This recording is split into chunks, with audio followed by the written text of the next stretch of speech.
Welcome to a bonus episode of Pod Save America with the former Vice President of the United States, Al Gore. I'm John Favreau. I'm John Lovett. I'm Tommy Vitor. I was going to call it an extra special episode, but bonus is fine. Extra special? I want to feel like they're getting something better. Because you know what they got? They got the former Vice President of the United States. And he's a movie star now. He's a movie star. He's about to have 2 hits. Oscar winner, Nobel laureate.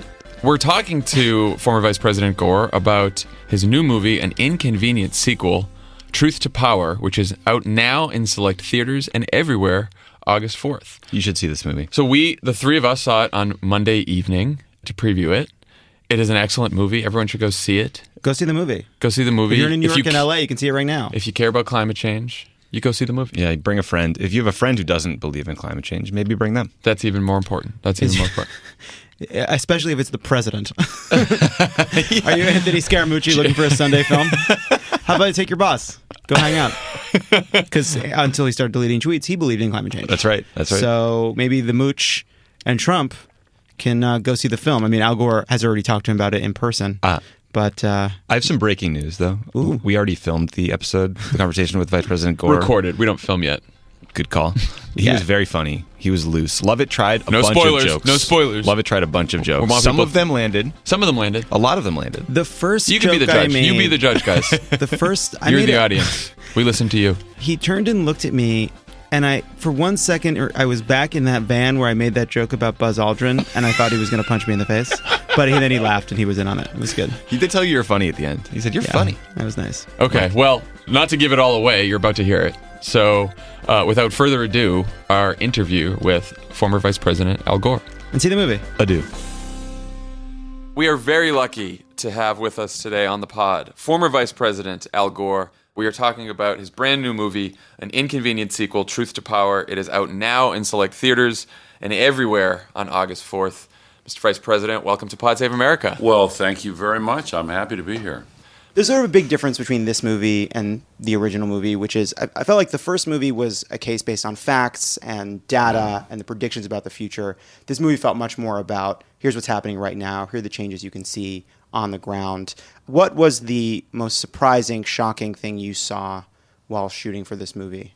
Well, first of all, it's great to be with you guys, and congratulations on this podcast. It's amazing how quickly the audience has been growing, and I'm really happy to be with you. The directors of this new movie, Bonnie Cohen and John Schenck, have developed this cinema verite style, which accounts for some of the differences between this movie and the one a decade ago. But there have also been some big changes since the first movie in the world as a whole. Number one, the climate-related extreme weather events are way more common, way more severe, more than exceeding the worst predictions of the scientists a decade ago, which, by the way, ought to lead us all to pay more attention to what they're telling us would happen in the future if we don't grab hold of this. But the other big change in the last decade is that the solutions are here now.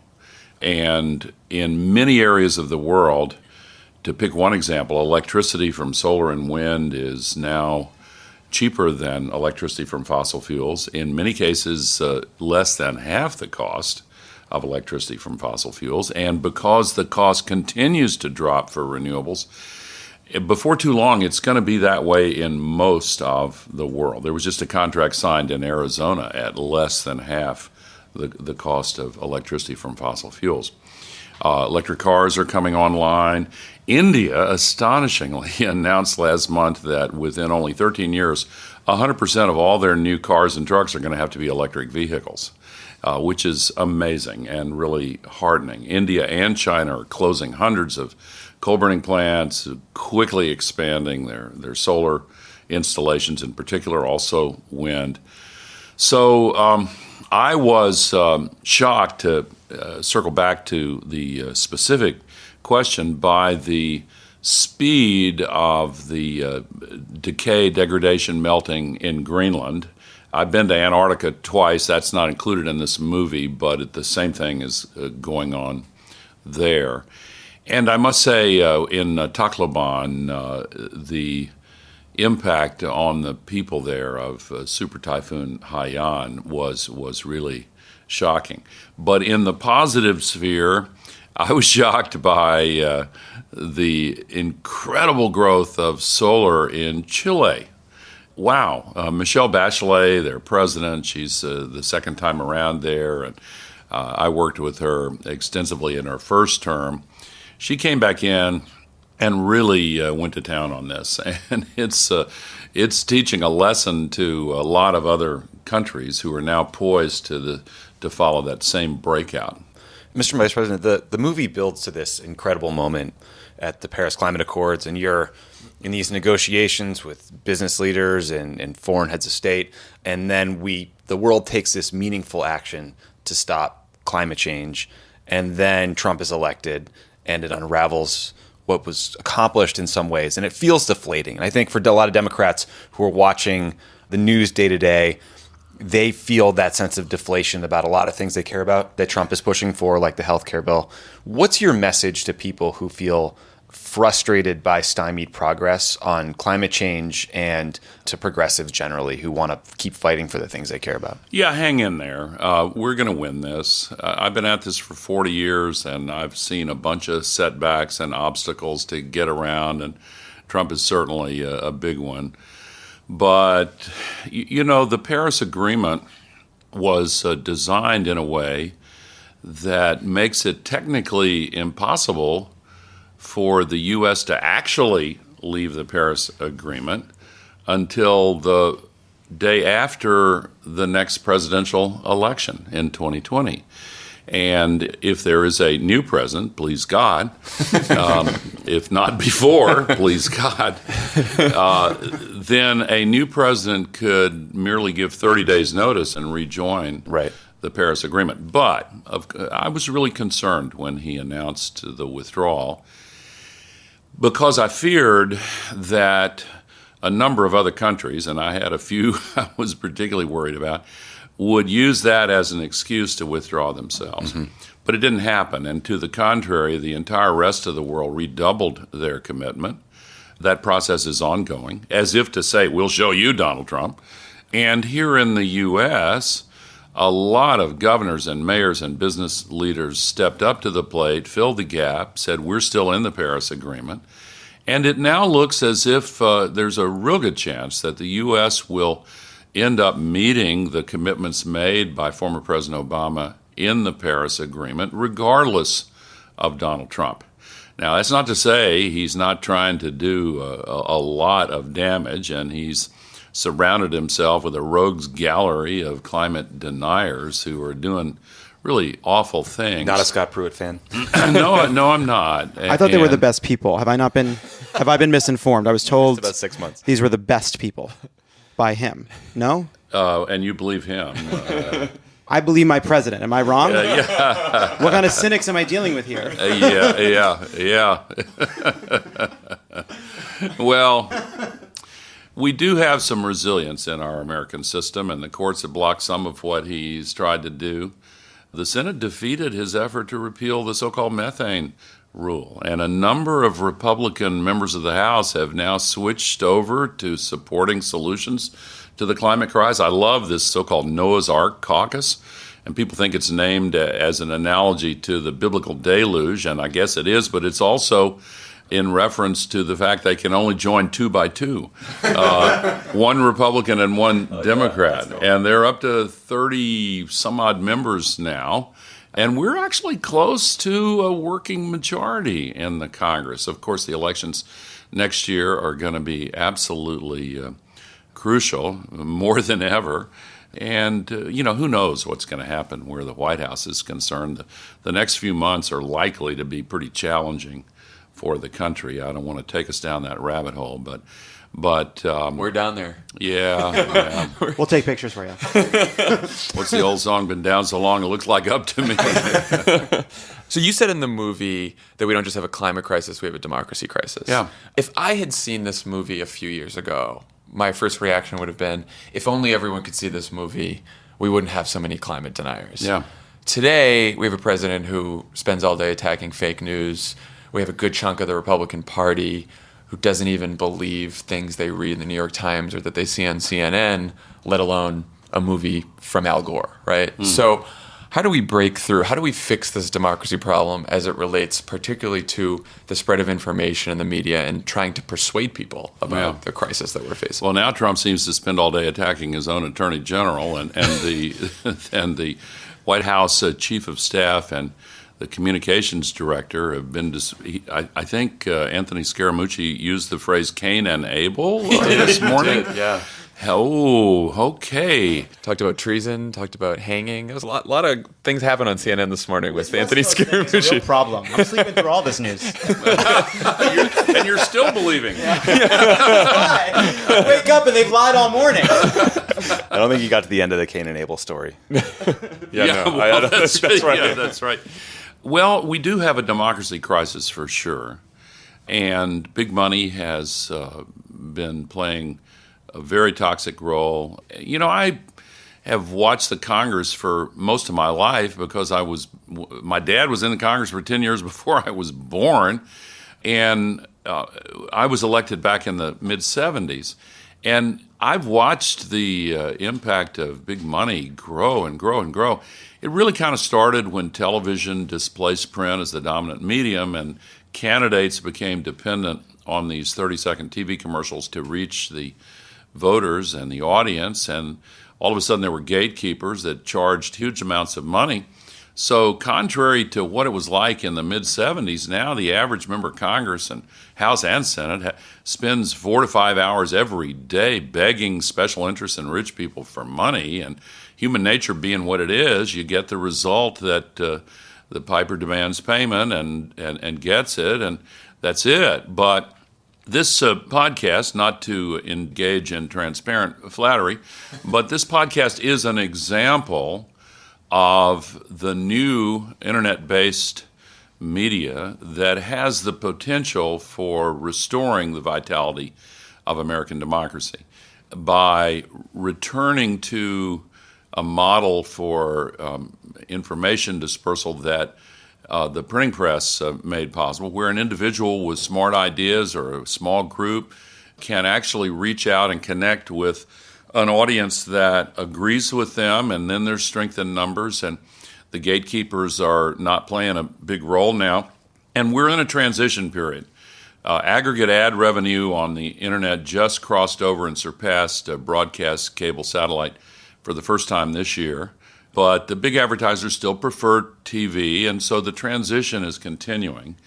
But I actually have a lot of hope that the internet media, even with all of the well-known problems, there are some self-correcting mechanisms, and there are a lot of people trying to make sense of it. But I think we have a real chance of restoring the original dynamic in American democracy. Bernie Sanders, even if you don't agree with a lot of what he proposed, did show that it's possible now for a nationwide candidate to mount a credible and effective campaign with no special interest contributions and no big contributions from anybody, just relying on small donors on the internet. And I expect to see some more campaigns following that model, which would be a real earthquake in American politics and help us restore what American democracy is supposed to be. I just want to make sure we flag that we were referred to as sort of modern-day Thomas Paine. So we all caught that? Everybody good? Yes. We're going to keep that in. We're going to keep that in. Yeah, and now I warn you, by the time George Washington's tenure ended, Thomas Paine could only go to the White House through the back door. He was so unpopular by then, and you guys may be heading down that road. Oh yes, yeah. I don't think we're getting our press pass. We're not getting our credential anytime soon. Not in this White House. Ivanka doesn't return my emails anymore. We never emailed. So I want to talk about this persuasion question because it's something that we talk about a lot. That it seems like this case is now incontrovertible. You go down to Miami. Miami's literally flooding. Meanwhile, on a sunny day. Right. And meanwhile, you have politicians either denying or avoiding the issue, people like Marco Rubio. It seems like the facts bounce. And governors. Scott, and governors, yeah, of course. Who I dearly hope and pray gets trounced by Bill Nelson, who is a fantastic senator. And anybody in Florida, get out there and help Bill Nelson. Yes. Right. Yes. Let's get that guy out of there. But It seems as though facts don't play as much of a role in persuading people. That you've been at this for decades. It's been one of the mission of your life now. What have you learned about persuading people, about changing somebody's mind? Is it less about the actual nuts and bolts case? It's about behavior. What moves people? One-on-one, your conversations. Yeah. You sit across from Donald Trump, who is president as of this recording. And you lay this out for him. Ivanka brings you in. They claim to care about the issue. Pulls out of Paris. What is not happening in that conversation that needs to happen? Oh, Lord God, I don't know how to analyze what goes on in the president's mind. I've protected the privacy of those conversations, but you won't be surprised to having heard so many business types say that he can be very cordial and engaging in conversations and make his interlocutor believe that he's agreeing and so forth. I really did think there was a chance he would come to his senses on Paris, and I was wrong.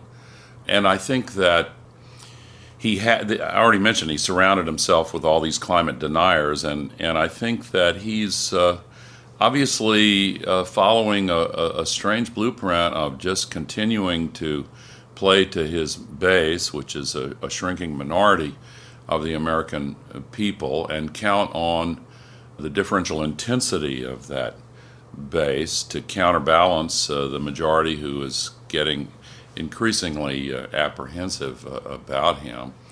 And, I can't psychoanalyze him. But back to the beginning of your question, it's a really important one. I mentioned, just by coincidence, George Washington. Earlier, somebody sent me a quote from George Washington yesterday, and I'm not going to get it exact, but it was, people are persuaded first by their feelings, and then their thoughts catch up. So all the fancy neuroscience and behavioral psychology of the last few decades is simply recapitulating an insight that our first president already had. And of course, the founders were such brilliant humanists. They understood this, and they actually designed the Constitution in order to take into account the role of feelings and passions versus reasoning and thought. So there's not that much new under the sun where this is regarded. But a lot of work has been done to try to develop the best and most persuasive approaches to convincing people to be a part of this. There is a new participant in the discussion. Mother Nature turns out to be more persuasive than any of us who are climate activists. These extreme events, just one quick example. Just in the last 7 years, the U.S. has had 11 so-called once-in-a-thousand-year events. And every night on the TV news is like a nature hike through the book of Revelation. And people are beginning to connect the dots on their own. And the second factor is also adding to the persuasion. I referred to the cost-down curve for renewable energy earlier, and the movie has a scene in the city of Georgetown, Texas, described as the reddest city in the reddest county of Texas, where the Republican, conservative, Trump-supporting mayor happens to be a CPA and did the numbers on solar and wind and converted his entire city to 100% renewable, and they're saving money. Their bills are going down. They notice the air is cleaner. And as a happy side benefit, we save the future of human civilization. And all of these cities that are making this commitment, most recently Atlanta, you guys have been to Atlanta, I've been to Atlanta. Trust me, if Atlanta can do this, any city can do this. Pittsburgh, as opposed to Paris, right? Yeah, I was going to say. just made the commitment to 100% renewable. The Climate Reality Project that I founded is having a big training program in Pittsburgh in a few months. So I think that the task of persuading people gets a little bit easier as the realities around us change pretty dramatically. And the movie does attempt to put this climate movement in the context of other great morally based causes that have all, abolition, women's suffrage, the civil rights movement, anti-apartheid, the gay rights movement. If somebody had told me 5 years ago that in the year 2017 gay marriage is going to be legal in all 50 states and accepted, honored, and celebrated by 2/3 of the American people, I would have said, I sure hope so, but I think you're whacked. I wish my mother would stop calling me about it now. It's like mostly just a hassle. Anyway. Well, the point is, sometimes the ferocious resistance seems like it'll never give way. Nelson Mandela once said, it's always impossible until it's done. And having grown up in the South when the Civil Rights Movement was picking up momentum, I can tell you the resistance to the Civil Rights Revolution was at least as ferocious as the resistance to solving the climate crisis. But when these questions get less complicated, when the underbrush is cleared away, and we get a clear view of the binary choice at the heart of it between right and wrong, then the outcome becomes foreordained. And I think we're really, really close to that with the climate movement. I'd like to hear your thoughts on where you think climate and energy fits into the Democratic message, but more broadly, what do you think the Democratic message should be? Right? You've been in politics a long, long time. There's this whole debate after we lost in 2016 between Hillary people and Bernie people and where the party should go. And what's your view on, Chuck Schumer said the other day, and people didn't know what we stood for. So what do we say about what we stand for? Where does climate fit into that? And, what do you think the best path is? Well, I was criticized back in 2000 by a lot of Democrats for articulating the message, we have to be for the people, not the powerful. And maybe that message was a bit too early. I don't know. Maybe I don't want to get into the outcome of that election, but I do think that one of the reasons so many people did vote for Donald Trump is that he harvested some of the free-floating anger about stagnant middle-income wages, the fear that globalization was leaving a lot of people behind, and that the so-called experts in the economy and trade and everything else hadn't really kept them in mind. And with the rise of inequality, both in incomes and net worths, and also in political power and influence, people, I think, are hoping the Democratic Party will draw from its traditional ideological roots and say, we're for you. We're for the average people in this country. We trust in the wisdom of crowds. We think that together we can make better decisions than these elites and the powerful few. And I don't think that has to come across as kind of rabble-rousing at all. I think it's really the way America has primarily succeeded over the last 2.25 centuries. And so I would hope that the climate issue would be a core part of it. Solar jobs, just to take one example, are now growing 17 times faster than other jobs in the economy. The single fastest growing job is wind turbine technician. If we decided to retrofit structures to deal with the 25% of the global warming pollution that comes from inefficient buildings, that would create tens of millions of new jobs in communities all around the country, jobs that can't be outsourced. And I didn't start the fire. You started, I didn't start the fire. It felt like the right time. We can't take him anywhere. I see what you mean. Now, are you building your audience in spite of him? Yes, that's what we like to think. I'm polarizing. The research tells us. Well, congratulations again, guys. And, Thank you. Thank you so much. Everyone should go see this movie. I mean, we're so glad that we walked away very scared, but also hopeful. Yes. And look, the hope and despair runs throughout this movie. We're in the middle of these crazy fights. It's a despairing time, but I think people can go see this movie. It's out in New York and LA already, and be part of a conversation about what we can actually do. And Trump is not going to last forever, but, we'll be here. Now, to the young people in your audience, I know you have a lot of young people. If you're 18 and under, and if you happen to be on Snapchat, they're giving 2 free tickets to anybody under 18 to go see the movie. Oh, that's great. Oh, great. Oh, and one other thing, you're partnering with Indivisible. Yeah. And we love Indivisible. We work with them a lot. Yeah. And you're doing these town halls with Indivisible across the country where you can go see the movie and talk to local elected officials. And one of the great things about the movie, too, is that, look, Trump is going to be there, but towns and cities and localities and companies and colleges are going to help meet Paris without Trump. Yeah, absolutely. And I know we're out of time, but, even though big money has too big a role, even though the bar we have to clear to make popular democracy work is higher now, we can still clear it. If enough people go to these town hall meetings, knock on the office doors of their elected officials, tell candidates that if they're good on climate, they'll help them, but if they're bad on climate, they won't rest until they get them defeated. We can make this work. Indivisible is great. Ezra and Leah have become good friends. I profile them in my new book of the same title, Inconvenient Sequel, Truth to Power. Did I mention the website, inconvenientsequel.com? No. There you go. You could buy advance tickets to the movie there, and I really appreciate the opportunity to be on your podcast. Thanks for tolerating me. Thank you for joining us. Everyone go see an Inconvenient Sequel, Truth to Power. It's out in select theaters now. It's everywhere August 4th. You talk a lot about the tension between despair and hope in the movie, and it's good to see that you're still on the side of hope. Absolutely. Thank you. Thank you, Mr. Vice President. Holy shit, what a conversation. That was so great. That's our outro.